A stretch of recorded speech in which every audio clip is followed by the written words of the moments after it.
إله إلا الله محمد رسول الله.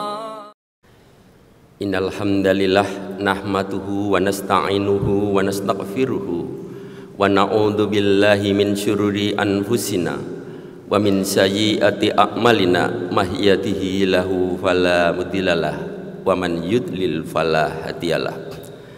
Wa asyhadu an la ilaha illallah wahdahu la syarikalah wa asyhadu anna Muhammadan abduhu wa rasuluh.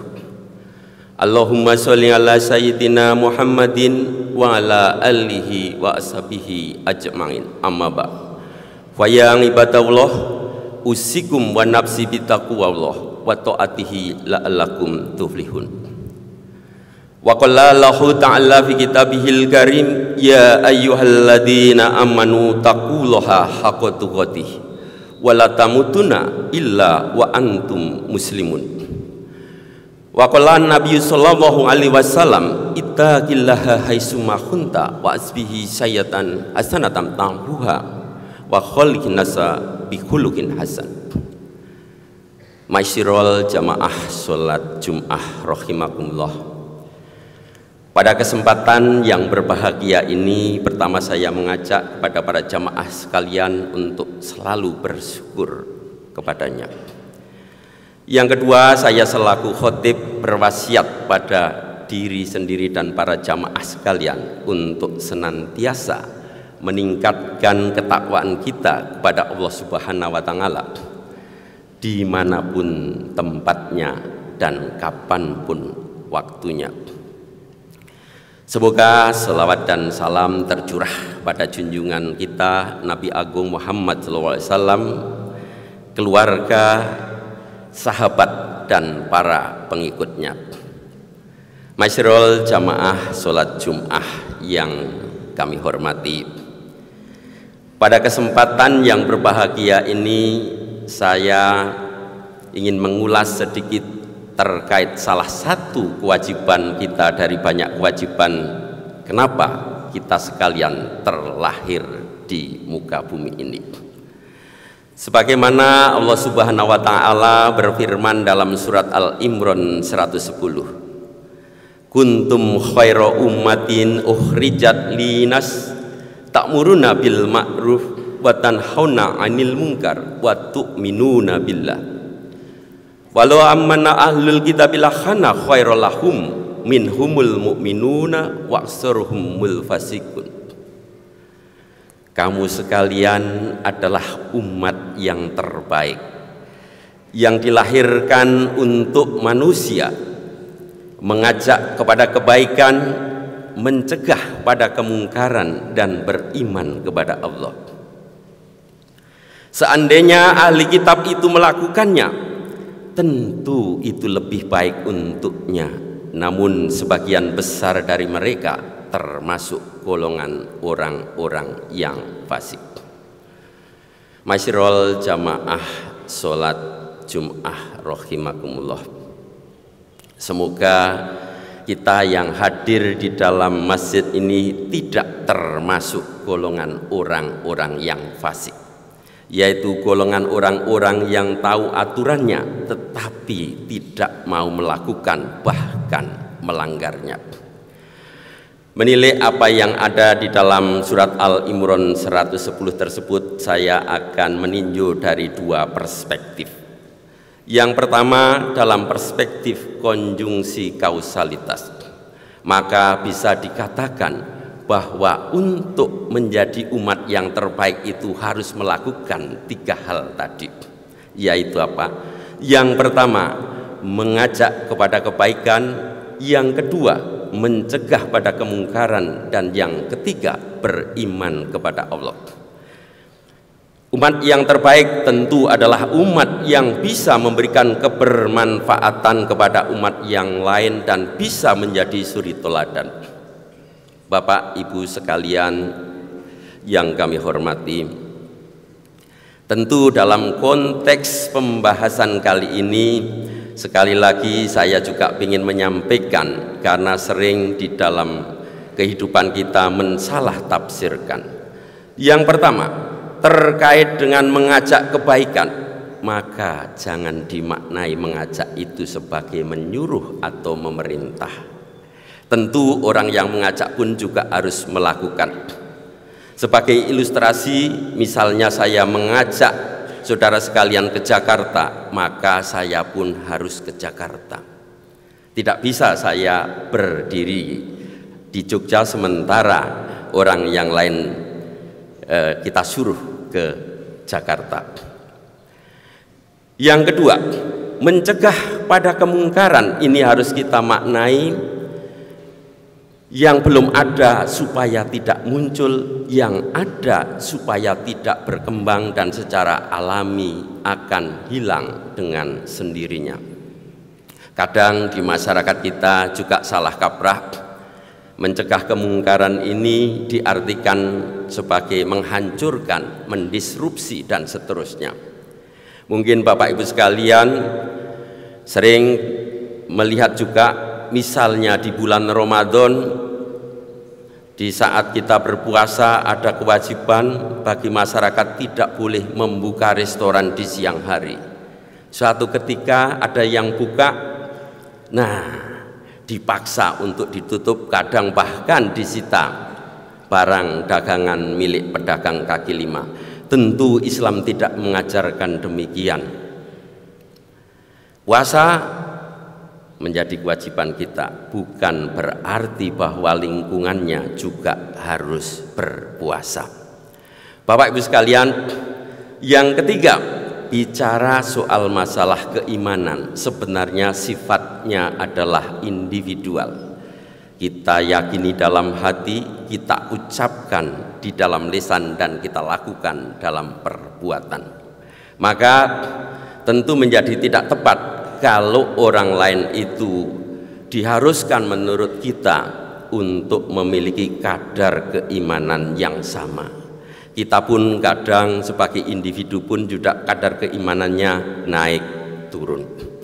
Bapak Ibu sekalian, tentu kalau tadi kita maknai mengajak itu kita juga harus jadi melakukan, maka yang namanya kemungkaran itu juga akan menjadi sedikit.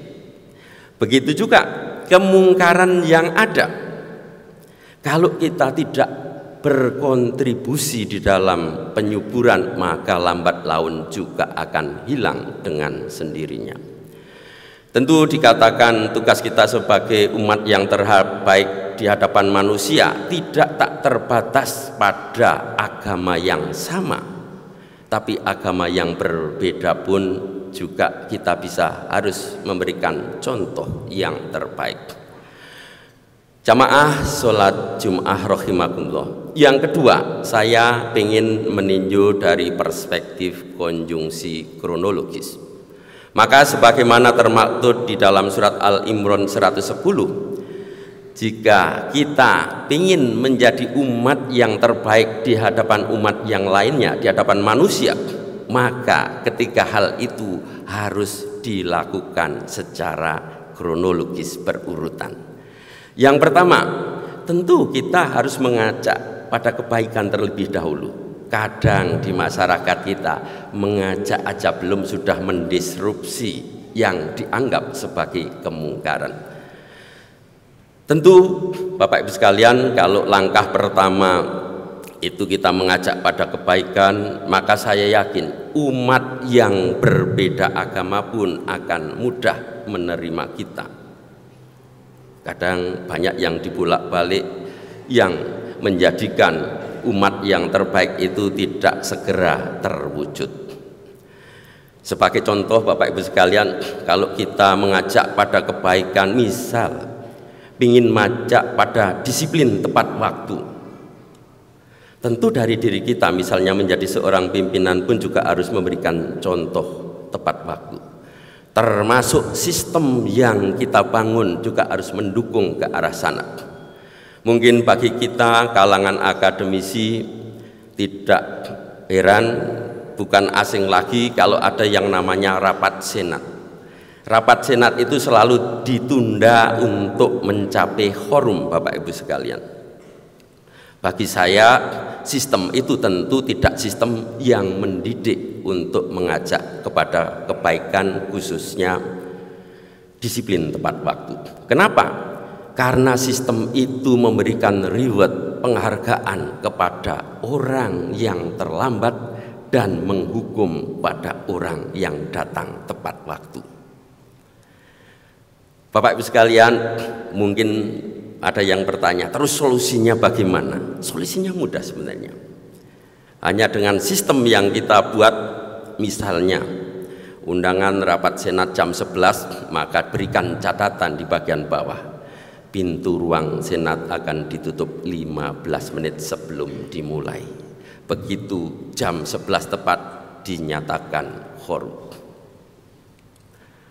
Saya yakin bisa Bapak Ibu sekalian, tapi tidak mudah terwujud nampaknya di Indonesia. Yang kedua, mencegah kemungkaran. Kalau kita tadi sudah memberikan contoh yang baik, maka insya Allah yang namanya kemungkaran itu juga porsinya akan lebih minim.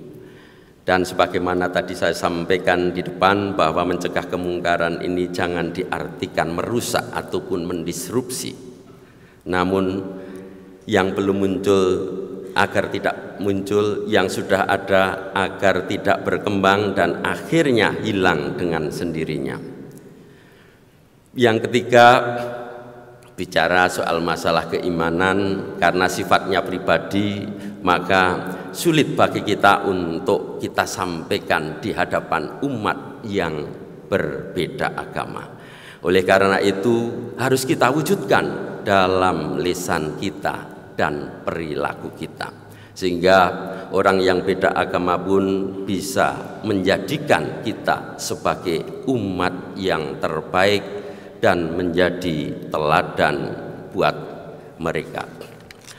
Bapak Ibu sekalian, jamaah sholat Jum'ah rahimakumullah, semoga apa yang saya sampaikan sekelumit ini bisa memberikan pencerahan kepada para jamaah sekalian, sehingga kita dengan segera bisa merealisasikan atau mengimplementasikan dalam kehidupan kita sehari-hari, agar umat Islam tidak terjebak hidupnya dalam dalil saja, tapi bisa diimplementasikan dalam kehidupan sehari-hari. Barakallahu li walakum fil Qur'anil azim wa nafa'ani wa iyyakum bima fihi minal ayati wal dzikril hakim wa taqabbal minni wa minkum tilawatahu innahu wal sami'ul alim wa qur rabbi fir warham wa anta khairur rahimin.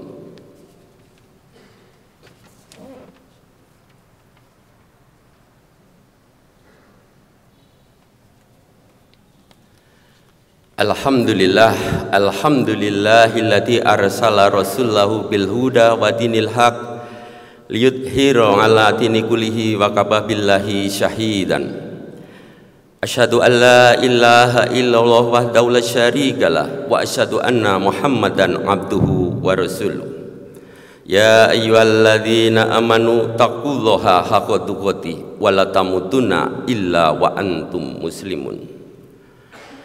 Pada khutbah yang kedua ini kami menekankan sekali lagi bahwa kita harus berintrospeksi, sebagaimana Allah berfirman di dalam surat Al-Hasr 18, Ya ayyuhalladzina amanu taqullaha wal tanzur nafsun ma qaddama lighad wa taqullaha innallaha khabirun bima ta'malun. Hai orang-orang yang beriman, bertakwalah, lihatlah apa yang telah kamu kerjakan hari ini untuk hari esok. Sesungguhnya Allah Maha teliti. Terkait dengan apa yang saya sampaikan pada khutbah yang pertama, tentunya saya sangat berharap Bapak Ibu sekalian, para jamaah sholat Jum'ah yang diberkahi oleh Allah Subhanahu wa Ta'ala, bisa mengimplementasikan agar hidup kita lebih bisa memberikan kebermanfaatan yang akan berguna di dunia maupun di akhirat. Innallaha wa malaikatahu yusholluna 'alan nabi Ya ayyuhalladzina amanu shollu alaihi wa sallimu taslima. Allahumma sholli ala sayyidina Muhammad wa ala ali Muhammad kama shollaita ala Ibrahim wa ala ali Ibrahim wa barik ala Muhammad wa ala ali Muhammad kama barakta ala Ibrahim wa ala ali Ibrahim fil alamina innaka Hamidum Majid. Allahumma fir li muslimin wal muslimat wal mu'minina wal mu'minat al ahya'i minhum wal amwat innaka ala kulli syai'in qadir. Rabbana hab lana min azwajina wa dzurriyyatina qurrata a'yun waj'alna lil muttaqina imama. Rabbana la tuzigh qulubana ba'da idh hadaitana wa hab lana min ladunka rahmatan innaka antal wahhab. Rabbana atina fid dunya hasanah wa bil akhirati hasanah wa qina adzabannar walhamdulillahi rabbil alamin waladzikrullahi akbar. Aqimis shalah. La ilaha illallah Muhammadun Rasulullah.